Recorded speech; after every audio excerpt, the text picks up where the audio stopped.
The story begins with a girl approaching our protagonist, Shiragi Motomu, and telling him that she has come to him as payment for his brother's debt. She cheerfully expresses that she looks forward to working with him. Shiragi stares at her for a moment and then asks if she is Miyame Akari, his friend Subaru's younger sister. She nods, and he questions if he has heard correctly, asking her about the supposed debt. Akari calmly explains that she is there to pay off her brother's debts. Shiragi, in a state of total confusion, reminisces about a prior chat with Subaru. In the recollection, Subaru sheepishly apologizes for borrowing 500 yen and asks for patience till he pays it back. Shiragi coolly tells Subaru he can return it whenever and teases him about struggling to scrounge up that amount. Subaru laughs it off, admitting he has the cash, but wants to savor their first college summer break. Shiragi gets it and playfully asks if Subaru has a hot date lined up. With a chuckle, he confesses he can't stand keeping Shiragi in debt and offers the most precious thing in his life instead. He tells Shiragi to have a blast until the repayment is settled. He had thought Subaru was exaggerating and had looked forward to what would come of it. Returning to the present, he cannot believe Subaru sent his sister to him for such a trivial reason. Seeing that Akari must be tired, he gives her some barley tea. She thanks him politely, and he thinks about talking things through with her before sending her back home. She asks for sugar, and Shiragi offers sugar sticks. She stirs them into her tea, takes a sip, and comments on how much she likes it. He freezes, hit by a wave of nostalgia. Barley tea with sugar was a favorite from his elementary school days. He quickly regains his composure. He notes that it has been 5 months since their high school graduation and that it is nice to see her again. He sympathetically remarks that it must have been hard for her to keep up with Subaru's foolish talk. Akari stammers defensively that her brother's words are not nonsense, and he is taken aback by her strong reaction. She earnestly explains a saying about the debt and reminds him of the 500 yen her brother borrowed. She tells him that if Subaru cannot pay it back, she is willing to give up her life to him, offering herself as payment. Until her brother repays the 500 yen, she declares she will gladly become his property. He stares at her in disbelief, wondering if she is serious. Flustered, he stammers back that no matter how he looks at it, this situation is strange. Akari looks puzzled and asks if he is rejecting her, her voice trembling as tears well up in her eyes. She tearfully asks if he hates her that much and whether she is worth so little to him. Confused and panicking, he tries to explain, telling her that one cannot put a price tag on a person in the first place. However, Akari continues to gaze at him with her tearful eyes, and he eventually sighs in defeat. Reluctantly, he agrees. Akari's demeanor changes in an instant. Her face lights up with excitement and blushing. She tells him that he can use her body however he likes. Dumbfounded by her words, his face turns crimson, and he hurriedly regains his composure. Flustered, he tells her to clean his room instead. Akari happily agrees, taking his instructions at face value. Shiragi decides that making her work for the value of 500 yen will resolve this absurd debt issue. As she begins cleaning, she suddenly calls out to him. He diverts his attention to her, only for Akari to unexpectedly embrace him. She declares that if it is for him, she will let him use her body to serve him. Shiragi's face turns a deeper shade of red at her bold declaration, and he quickly pulls away in a flustered panic. Trying to clarify the situation, he informs her that she does not need to go that far to repay the debt. Cleaning is more than enough. She looks at him with confusion and falls to the ground, visibly disappointed. Shiragi, still bewildered, asks if she hates cleaning. Akari shakes her head and assures him that she has no issues with it. She even reveals that she has her own cleaning tools for situations like these. Muttering to herself, she talks about another saying and mentions needing to score points. Concerned, he addresses her, but she simply pouts and promises that she will do her best. An hour later, Akari finishes cleaning the room. She stands proudly and declares that this is it. Upon his return, he is completely floored by the spotless state of the room. It's like a whole new world compared to when he first stepped foot in there. Akari can't stop grinning as she proudly announces her plans to keep it clean every single day.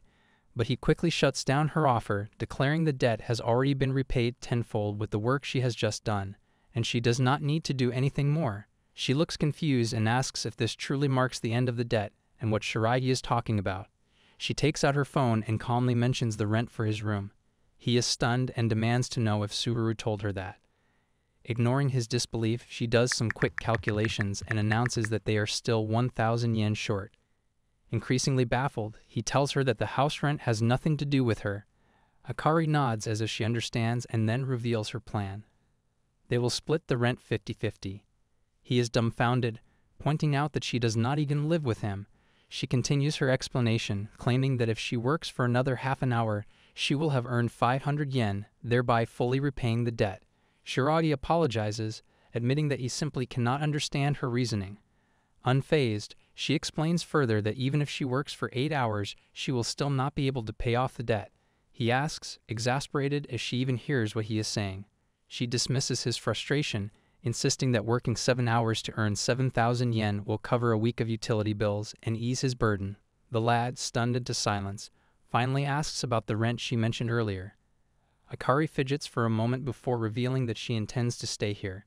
He is shocked and asks her to clarify, almost disbelieving his own ears. She replies matter-of-factly that she will indeed stay because she has a loan to pay and cannot serve him properly unless she is by his side. Shiragi, still trying to regain control of the situation, informs her that even if Subaru consents to her plan, she should go and live with him since he lives alone. However, she informs him that her brother is currently on vacation in Saipan. Shiragi is flabbergasted that Subaru, who cannot repay 500 yen, has enough money to take a vacation abroad. Akari further reveals that she told her parents she was going to cram school and use that as an excuse to go to her brother's place for study help. Now that he kicks her out, she claims she will have nowhere left to go. As if on cue, she opens the door to find her clothes, essentials, and even a futon being delivered. He is utterly shocked, realizing she had planned to move in from the very beginning. Calmly, she undoes her hair, her voice soft as she tells him that she is looking forward to working with him. He stares at her in disbelief, feeling the weight of the situation. He falls back, his back hitting the wall, and he sits there, unable to comprehend what is happening. Everything feels wrong. His wealthy friend who refuses to return a mere 500 yen, and his sister who accepted the debt with full satisfaction while racking up delivery fees that far exceed 500 yen. He begins to lose it, wondering if the siblings are playing some elaborate prank on him, but he knows they are not the type to do anything cruel. Overwhelmed, he collapses onto the floor, fully surrendering to the chaos. He finally asks her how long she plans to stay. Without hesitation, she replies that she will stay until her brother's debt is settled or until her desire is fulfilled. Shiragi stares at her, stunned, and asks what her desire is. Blushing, she replies that it is a secret, though she promises to let him know one day. For now, she adds, she hopes to settle everything by the end of summer break. He is speechless as he realizes that summer break means he will be living under the same roof as Akari for an entire month. Exasperated, he questions just how much faith the siblings have in him and silently vows to get his 500 yen back from Subaru no matter what. He looks at Akari closely, noting how much she has changed, or perhaps realizing that he simply never noticed it before. She seems far more mature than he remembers, and her pushiness takes him by surprise. When he points this out, Akari tells him that she has to change for the future she desires. Shiragi sees the determination in her eyes and understands that she has not come here for fun. With a sigh, he grabs a sugar stick, tears it open, and adds it to his barley tea. He nervously holds out his glass, proposing a welcome toast. Akari hesitates, but he reminds her she'll eventually share her purpose. Blushing, she agrees, and their glasses meet in a quiet toast. Akari, with a gentle smile, expresses her excitement about teaming up with him indefinitely. He corrects her, insisting that it is only for summer vacation, unless of course she has other plans. And so begins the strange summer vacation of a high school girl and Shiragi, connected by a single 500 yen coin. He takes a sip of his tea and immediately comments that it is far too sweet. Shiragi looks visibly irritated, unable to comprehend how lending a friend 500 yen could escalate to such an absurd situation. He never imagined Subaru wouldn't be able to pay him back. As his frustration builds, Akari leans in close and whispers softly into his ear, asking what she should do after cleaning. Her sudden proximity catches him off guard, and he is struck by the surreal realization that his friend's younger sister is now living with him. Understanding his silence, Akari decides on her next move and cheerfully announces that she will prepare dinner. Before Shiragi can stop her, she heads to the fridge, opens it, and finds it completely empty. Turning to him, she asks what he usually eats. Embarrassed, Shiragi admits that he usually buys his meals from the convenience store. Akari closes the fridge thoughtfully and without warning declares she has a quiz for him. Shiragi blinks, confused, but she presses on, asking him to guess what he lacks most in his diet. He thinks hard before answering that it's vegetables. Akari shakes her head and replies that he is incorrect. Leaning in mischievously, she grabs his hand gently, leaving him bewildered, and declares that the correct answer is the cooking of a girl.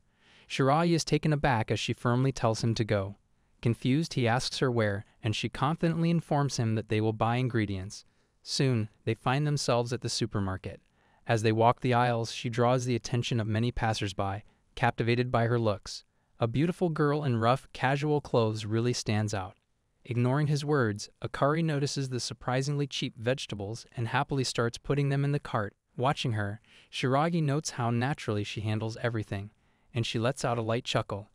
Blushing, she admits that in her elementary school graduation essay collection, she wrote that she wanted to become a wife, and now she's doing her best to be a good one. Shiragi repeats her words, stunned, and Akari continues with a playful tone. For her, she explains, the supermarket is a battlefield, a place where she will attack his stomach and make a hole in it. Her bluntness leaves Shiragi stunned. She chuckles again and teasingly warns him to prepare himself. Shiragi, overwhelmed, tells her to take it easy. Back at home, she serves the tomato curry she made, and he is amazed by how good it looks. She encourages him to eat before it gets cold. Taking a bite, Shiragi freezes, too stunned to speak. Finally, he tells her that it's delicious. She beams with happiness, glad that he likes it. She takes a taste herself and admits that it really turned out well. While munching on his meal, he ponders the absurdity of the situation. After Subaru offered up his sister as collateral, Shiragi braced himself for the worst. But now, watching Akari enjoy herself, he breathes a sigh of relief. Yet the nagging question remains, why is she so keen on living with him? Flashbacks of her mentioning a purpose swirl in his mind, leaving him to wonder she's only here to learn how to be a bride under the guise of repaying her brother's debt. Unable to practice with her own family, she must have targeted him, Subaru's harmless friend. As his thoughts spiral out of control, he chuckles to himself, realizing his imagination has taken the scenic route. She suddenly calls him, breaking his thoughts. Noticing a grain of rice stuck to his mouth, she leans in and gently removes it. He flinches from the sudden contact, his face turning red. Embarrassed, he quickly apologizes and thanks her. She looks at him, confused, while he silently reminds himself that she trusts him and he needs to control his thoughts. After finishing his meal, he jumps onto the sofa and relaxes. The situation feels strange to him. He never thought a day would come when he and Akari would share dinner together. Back in high school, they barely exchanged more than polite greetings. Akari, blushing, agrees with him and shyly reveals that she always wanted a day like this. Shiragi stares at her, confused by her words. Whenever he utters her name, she transforms into a flustered mess and quickly comes up with the excuse of needing to wash the dishes. He kindly offers to lend a hand, but she adamantly refuses, stating that she must demonstrate just how capable she can be. He chuckles at her determination and, leaning closer, comments softly that if he could enjoy such delicious food every day, he would feel truly delighted. With a warm smile, he adds that Akari-chan would undoubtedly make the best wife. Taken aback by his words, Akari freezes like a popsicle, her face blushing like a ripe tomato. A quick glance in his direction before she dramatically collapses. Shiragi, startled, quickly asks if she's all right, to which Akari responds with lightning speed, assuring him that the plate is unscathed. Concerned, he grabs her hand to check for any injuries. As he holds it, he notices how warm her skin feels and asks if she is really all right. Akari starts breathing heavily, and he becomes alarmed as he notices tears welling up in her eyes. Shocked, he asks if he hurt her, but she shakes her head, saying that it's not that kind of pain. Instead, she explains that her heart is racing, like she's squeezing it too hard. Panicking, he assumes she is having a heart attack and immediately starts dialing emergency services. Akari tries to stop him, awkwardly explaining that it's a different kind of disease and assuring him that her body is perfectly healthy. Shiragi, still confused, asks if she is sure she is okay. Akari smiles faintly and enthusiastically requests some first aid from him. Shiragi, baffled, asks what she means, and she shyly tells him to pat her on the head. Dumbfounded, Shiragi hesitates but eventually agrees, stammering as he does so. Akari cheerfully explains that her brother always does this for her. Eagerly waiting, she watches him until he finally pats her head. Her face flushes red, and she chuckles softly, claiming that she almost died. Then, without warning, Akari grabs his hand and places it against her cheek, commenting on how warm it feels. Shiragi quickly pulls his hand away, blushing furiously. Nervously, he asks if she has calmed down now. Akari grins mischievously and tells him she hasn't, adding that she wants him to do it more. He is shocked by her bluntness. Akari even suggests that he give her artificial respiration next, leaving him completely flustered. Shiragi stammers, reminding her that she is still conscious. He then asks incredulously if she does this with Subaru. To his surprise, Akari admits that she does. Awkwardly laughing, he reluctantly agrees, but Akari suddenly reveals that she was lying and that she would never kiss her brother. Shiragi assures her it's fine, explaining that artificial respiration is just a medical procedure. Akari becomes annoyed and embarrassed that he is not taking her seriously. Hiding her face, she turns away in frustration. He looks at her for a moment before bursting into laughter. Akari looks up, startled, and seeing him laugh so openly, she lights up as well, joining in his laughter. Apologizing, she admits to causing him trouble and blames him for making her sweat and cry. He is taken aback when she asks if she can use his bathroom. Still smiling, he gives her permission and she thanks him before heading off. Shiragi flops down, feeling completely drained. Yet despite the chaos, a part of him feels happy, proud even, that he managed to resist any temptation. Then reality sinks in. A girl is currently taking a bath in his house. But now the times have changed. Back in the present, Shiragi slowly opens his eyes and is stunned to find Akari sleeping beside him. He immediately questions why she's there and wonders if he fell asleep due to sheer exhaustion. As he processes the situation, she wakes up, smiling sweetly at him. Nervously, he apologizes, asking if he did something inappropriate. As he attempts to rise, Akari swiftly snatches his wrist to halt his escape. In a hilarious twist of fate, he stumbles forward and lands on her chest. Cheeks ablaze, she scolds him for not resting and jokingly suggests using her as a cuddle cushion. Shiragi, flustered, declines her offer. She recalls that he took a tumble last night and offers CPR. Before he can even muster a response, she inches in closer, ending on top of him. Shiragi is rendered speechless as he gazes at her adorable face mere inches from his own. His heart starts racing as he can't look away from her delicate features. Just as the tension is about to explode, the alarm clock interrupts the moment. Grateful for the distraction, he quickly looks at the clock and mentions his morning run routine. Before Akari can say anything, he gets up and leaves the room, assuring her that he's fine now and she shouldn't worry. Closing the bathroom door behind him, he leans against it, his face flushed. He mutters to himself that it was a close call. He almost gave in to temptation. It's no longer just about avoiding Subaru's wrath. Turning on the tap, he splashes water on his face, trying to cool down. He reflects on how Akari has been acting strangely lately. He wonders if he's overthinking things or just panicking unnecessarily. Meanwhile, in her room, Akari desperately texts someone named Rick Chan, asking for help. Tears well up in her eyes as she realizes she won't be able to achieve her purpose at this rate. Rick Chan promptly asks if she followed the advice given the previous night. The scene shifts to the prior evening. When Shiragi collapsed, Akari panicked, unsure what to do. For a fleeting moment, she wondered if he had died. However, as she examined him more closely, she realized he was merely asleep. She reasoned that his exhaustion stemmed from her abrupt intrusion into his home, coupled with the sudden revelation of her brother's death. As she observed him from up close, she couldn't believe her good fortune. Being so near to him felt like an incredible reward, one she wasn't sure she deserved. Flustered by the proximity, she suddenly felt her nose begin to bleed. Despite her best efforts, she couldn't stop it, and the blood flowed uncontrollably. A wild idea struck her. She could take a picture of him at that moment, make it her wallpaper, and worship it every day. Yet she resisted the urge, knowing that if he woke up and caught her in the act, he would surely hate her. Resolving to restrain herself, she tried to commit the scene to memory. But as her excitement mounted, she felt like she might explode if she didn't release her emotions.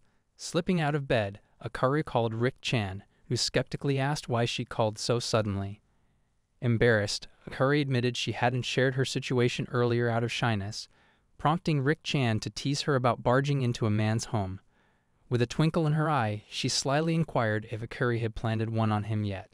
She was completely caught off guard, stumbling over her words to strongly deny it. Admitting she had never kissed anyone before, Rick Chan probed, asking why she had spent the whole day with him and what her end game was.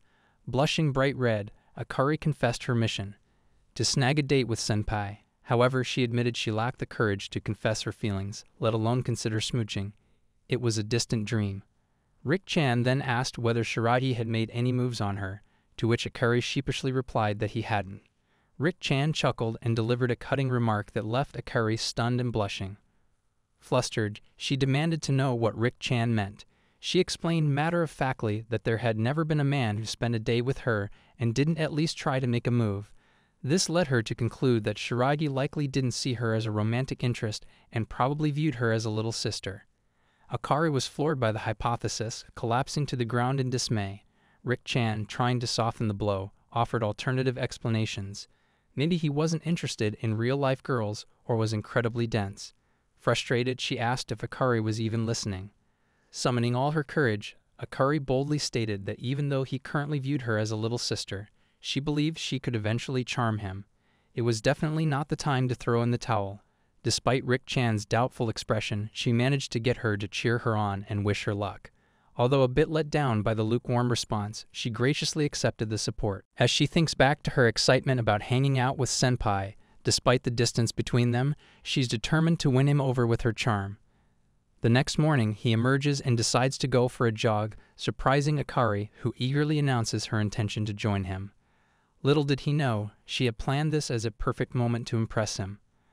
But as they start running, she quickly realizes jogging is harder than she thought and soon finds herself struggling to catch her breath.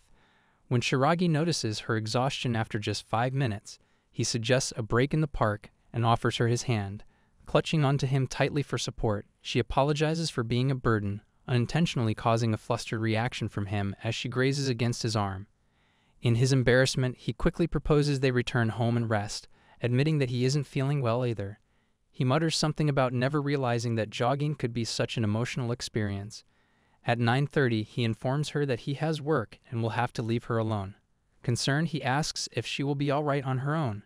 Her expression turns melancholic, but she reassures him softly that she will be okay. Sensing her unease, he acknowledges that she might feel nervous about being alone in an unfamiliar place. To ease her worries, he offers to call her during his break. She refuses, declaring that this is her chance to make amends for the mistakes. Determined, she vows to prove that she can manage household chores and take care of things, hoping to show him that he can rely on her. She confidently promises to prepare a delicious meal for him when he gets home. His face lights up with a warm smile, and he tells her he's looking forward to it. Giving her a duplicate key, he encourages her to take her time and do things at her own pace. She accepts it with a grateful nod, thanking him sincerely. As he steps out and bids her goodbye, she watches him close the door. The moment he's gone, both of them fall to their knees on opposite sides of the threshold, their hearts pounding. Flustered, they are consumed by the shared thought that their interactions feel like those of a newlywed couple. He steadies himself, shaking his head and apologizing internally for indulging in such a foolish notion.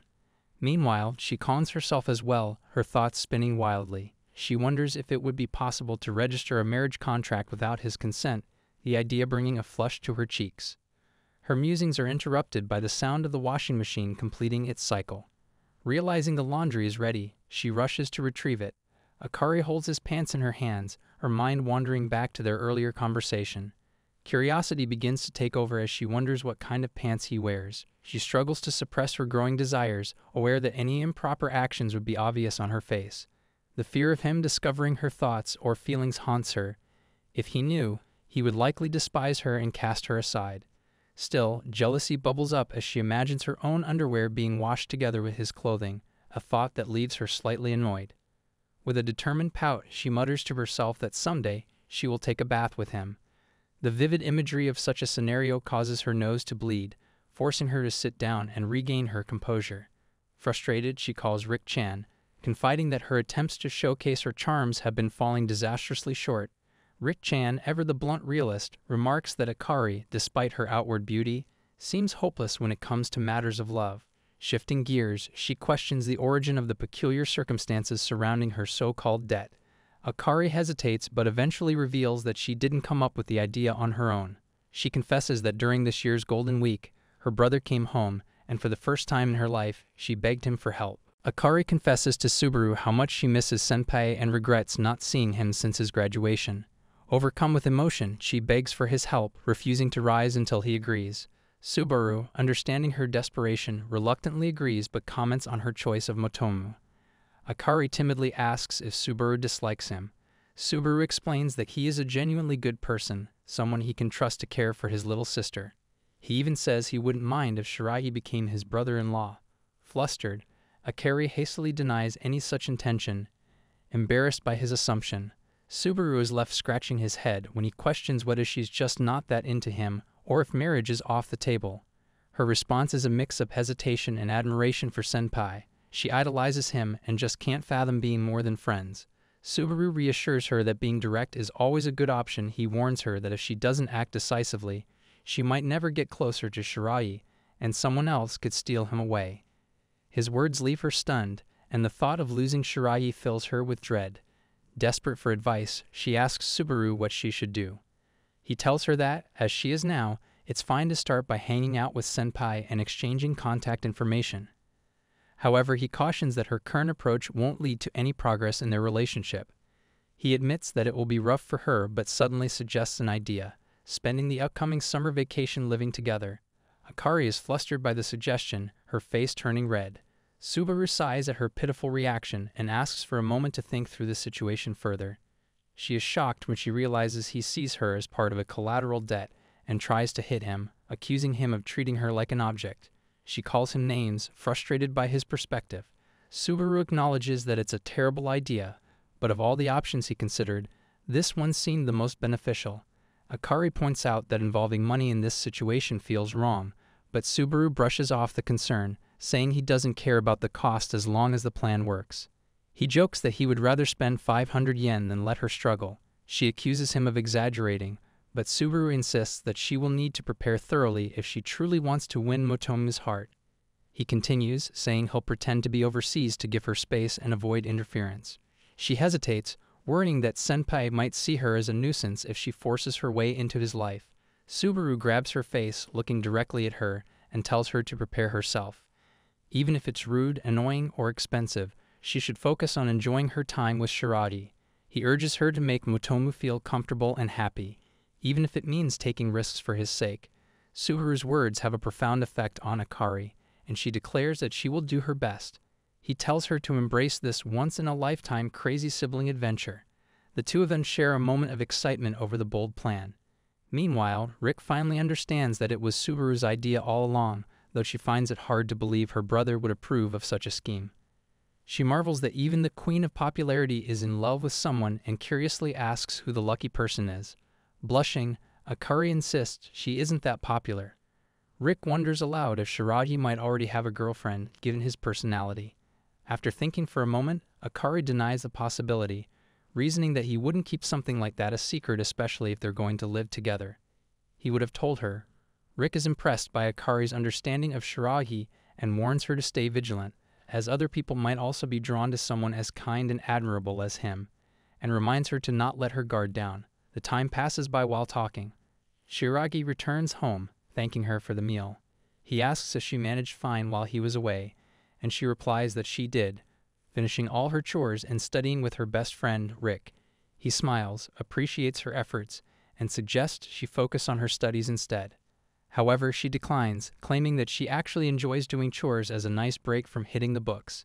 Suddenly, a light bulb goes off in her head, and she excitedly mentions a game recommended by Rick that could help them bond more. She asks if he's up for trying it, leaving Shiragi a bit confused but secretly thrilled that she wants to connect with him. When she asks if he's not interested, he nervously agrees to give it a shot. She then reveals the game's name with enthusiasm, My Beloved Game, and asks if he's heard of it. Shiragi, now feeling even more flustered, asks about the rules. Akari explains that the game involves taking turns saying I love you to each other, and the first person to blush or get embarrassed loses. Hearing this, he notices her unbothered demeanor while explaining and teases her, asking if she isn't embarrassed herself. She blushes slightly but recalls Rick's advice, mustering her resolve. She suggests they try it, her cheeks growing red as she insists. Shiragi hesitates, thinking about how he can play such a vulnerable game with someone he doesn't feel particularly close to. However, seeing her determination, he can't bring himself to deny her. Nervously, he agrees, stating that he doesn't mind if she's okay with it. Akari reassures him that she's fine, and she volunteers to go first. Blushing deeply, she struggles to say the words, pausing midway. She recalls Rick's encouragement again, but finds herself unable to continue. Seeing her hesitation, he gently addresses her, snapping her out of her thoughts. She apologizes, admitting that she's nervous. Her mind becomes clouded with self-doubt, and as she reflects on it, she realizes she can't bring herself to utter the words. Her breathing grows heavy as she remembers everything she's said so far, feeling ashamed that despite her determination, fear has overtaken her in the moment. Tears begin to well up in her eyes. Noticing her distress, Shiragi takes a deep breath, musters all his courage, and with his face burning crimson, blurts out, "I love you." Akari is stunned by his words. His face flushes even deeper as he admits that he got embarrassed and thus lost the game. She calls his name softly and notices that even his ears have turned red. His bravery, despite his obvious embarrassment, touches her deeply, reminding her of how he was in the past, always willing to protect and comfort her. A wave of joy fills her heart, and a warm smile graces her face. This was the kind of senpai she had always admired, the one she couldn't help but be drawn to. Without thinking, she opens her arms and hugs him tightly, confessing, "I love you." He looks at her, completely flustered, before realizing the gravity of her words. Embarrassed, he hides his face behind a bag and awkwardly declares that it's her prize for winning the game. Akari is stunned, but he explains that the bag contains baked goods from the shop where he works. He bought them as a token of appreciation for all the effort she's put in. She thanks him, feeling a mix of emotions, while he scratches his head nervously and announces he's going to make coffee. Though she didn't get to see his reaction clearly, she realized he went out of his way to buy her sweets. At the very least, she feels assured that he doesn't hate her. Meanwhile, Shiragi blushes furiously as he tries to calm himself in the kitchen. Akari's attention returns to the bag, where she notices something unexpected, a message card. Reading its contents, she is utterly stunned. Calling out to him, she exclaims that she'll make him happier than any financial reward could ever buy, and that she truly wishes her brother wouldn't have to carry the debt forever. She jokingly declares herself the greatest debtor he's ever had, leaving him blushing even more. Wondering if she's still playing the game, he tries to brush it off. But she adamantly vows not to lose, even if it is a love rival. It's actually a love letter addressed to Shiragi from someone named Yua. While on the job, he greets customers and complains about the lunch rush being a chaos as per usual.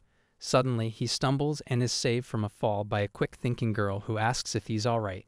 Grateful, he thanks her and she encourages him to keep up the good work. As a customer compliments the food, she graciously accepts the praise and reveals that she is the mastermind behind the culinary creations. Turns out, she's traveled the world gathering inspiration and putting her own delicious twist on dishes for the shop. The customers are in awe and shower her with compliments. Later, he closes the shop and informs the boss. Suddenly, Yua grabs him from behind, startling him. He asks why she is calling him like that, and she reveals that he is cute, like a mascot. She teases him, talking about his evolutions, and urges him to hurry up and evolve. Annoyed, he tells her to stop. He remarks that if the customers knew she had such a playful side, they would be shocked. Yua playfully asks if he thinks so, turning his face toward her and teasing that she will get them back just like that. He remains silent, sighs, and gently takes her hands off him, informing her that her fans are going to kill him if she keeps this up. Puzzled by his bland reaction, she asks if he has found a girlfriend. He is shocked, and she explains that whenever she teased him before, he would become flustered, so she thought he might have gained some experience recently. He remains stunned as she recalls how giddy he was when buying some of their pastries, which he claimed were for himself. She asks if they were actually for his girlfriend. He denies it and instructs her to cool it with her wild imagination. Switching gears, he inquires about the offending card that had Akari in a sour mood. Yua confirms it was exactly as written. Suddenly, she grabs his hand and insists he follow her. Wraithless, Shiragi complies, claiming he's on the verge of doing so. Yua questions how he feels, asking if he's experiencing a taste of heaven. Flustered, he denies it, likening the situation more to hell than paradise. Yua then queries about a potential standout dish in the restaurant. Shiragi doesn't hold back, declaring everything to be subpar. Her expression falls as she expresses disappointment in her creations. Sampling her dishes, Shiragi criticizes them as being hit or miss, either heavenly or hellish. Yua notices Shiragi's expression and teases him, pointing out that despite calling her food awful, he always cleans his plate. Curious, she asks why. He explains that because she pours her heart into creating dishes for the shop and its customers, He feels that taking only one bite might mean missing something important. Finishing his plate is his way of supporting her. Touched by his sincerity, Yua blushes, calling him an angel before impulsively hugging him, overwhelmed by his pure-hearted gesture. Feeling his warmth, she tells Shirai he's heaven itself and declares she's moving in with him. Confused, he asks if she's been drinking. Outside, he realizes he ate too much and now feels awful. He also notes that he is getting home late and remembers that Akari probably made dinner. Feeling guilty, he resolves to put the dinner in the fridge for tomorrow. When he arrives home, she welcomes him warmly. He notices the food and comments that it looks really good. She admits that she got a little carried away and reveals that she really likes omurice. She has practiced making it a lot, which is why she put in extra effort this time. Continuing, she says that today, of all days, she went all out because omurice is special to her. Shiragi wants to savor it when he is feeling better, but before he can tell her the truth, Akari's stomach growls. Embarrassed, she confesses she hasn't eaten yet, prompting Shiragi to ask if she has been waiting for him all this time. Embarrassed, Akari tells Shiragi not to pay any mind to her and explains that food tastes best when they eat together, so she waited for him. She shares a heartfelt quote, which touches Shiragi deeply. He reflects that if he doesn't eat it now, he can't call himself a man. Determined, he suggests they eat together and thanks her for the meal. As they eat, Akari asks if he doesn't like the food, noticing his pained expression. He quickly assures her that he really enjoyed it. However, she points out that he took a long time to eat and seemed to be in discomfort. She then questions if he has already eaten dinner elsewhere. Realizing he has been caught, Shiragi tries to make an excuse, but Akari tells him not to lie. She then asks if he and the sender of the message card went on a date. Flustered, he clarifies that it wasn't a date, it was work-related. He admits that she had asked him to sample some of her food, so he had already eaten before coming home. Shiragi admits the card could be misunderstood and that Yua enjoys teasing him.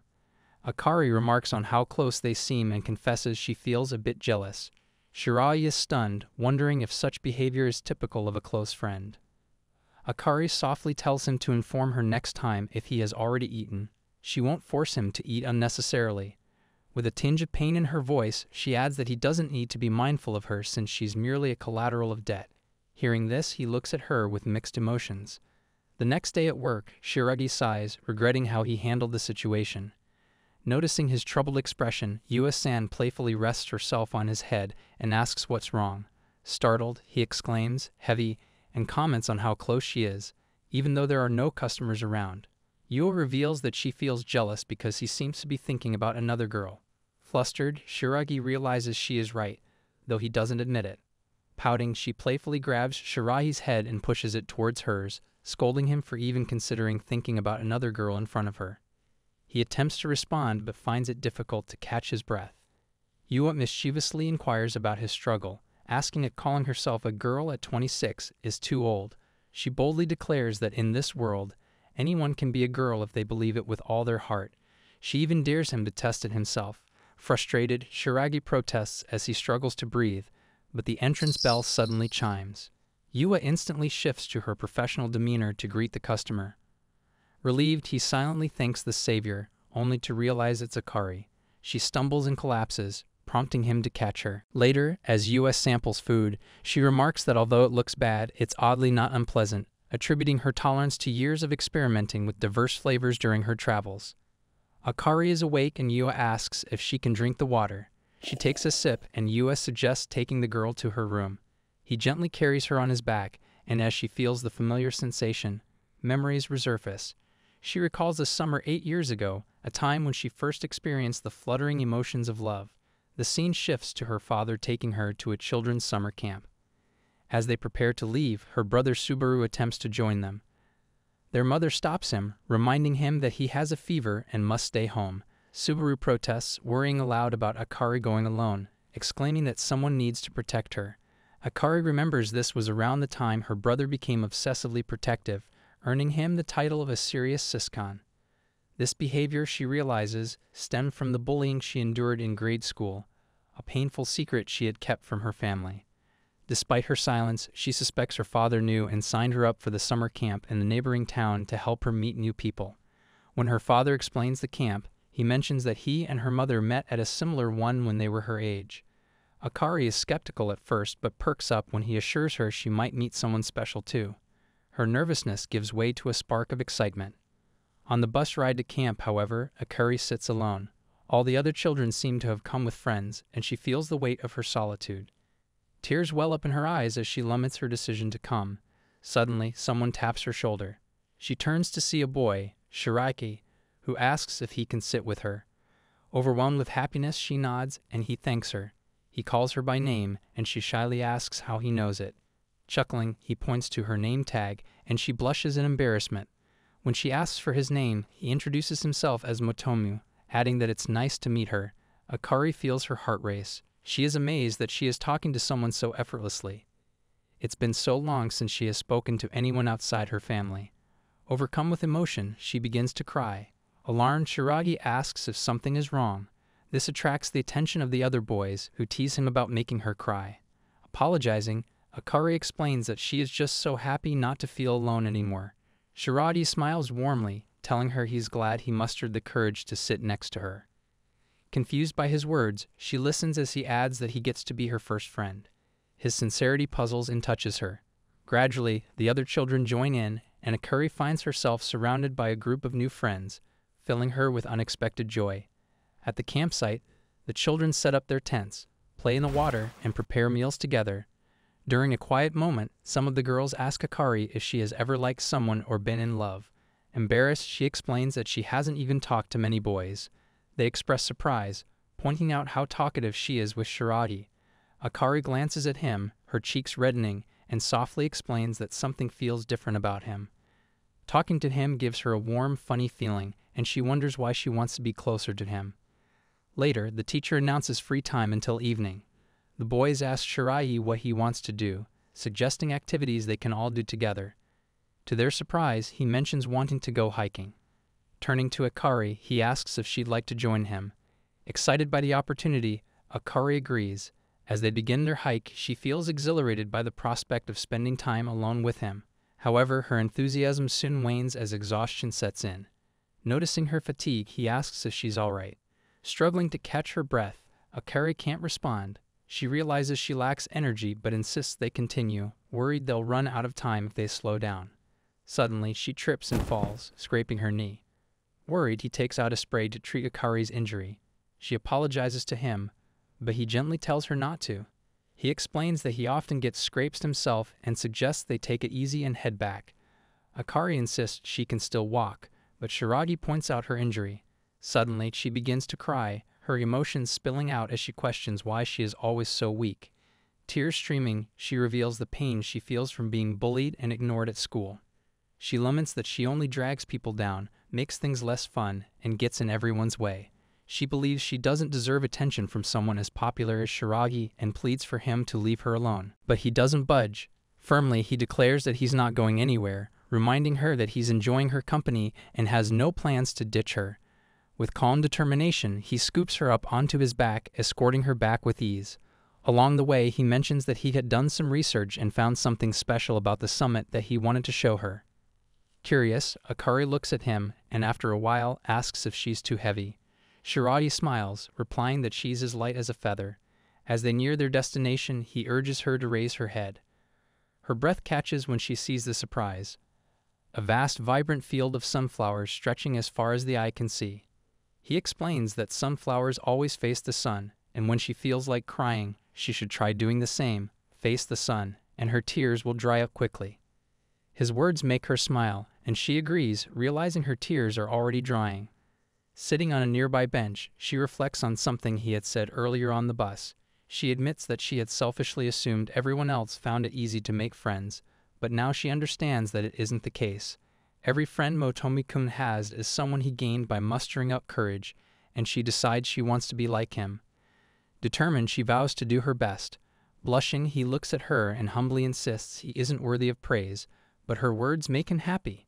He assures her that many people will want to be her friend. Tentatively, she asks if he's one of those people. Smiling warmly, he replies that he is and admits that he really likes her. Akari is taken aback, her heart pounding wildly in her chest. She recalls what the other girls had said about love and starts to wonder if what she feels for him could be that. As if sensing her flustered state, He remarks that she looks overheated and offers her some barley tea. Grateful, she thanks him and takes a sip, surprised by its sweetness. When she comments on the taste, Shiragi explains that he added sugar.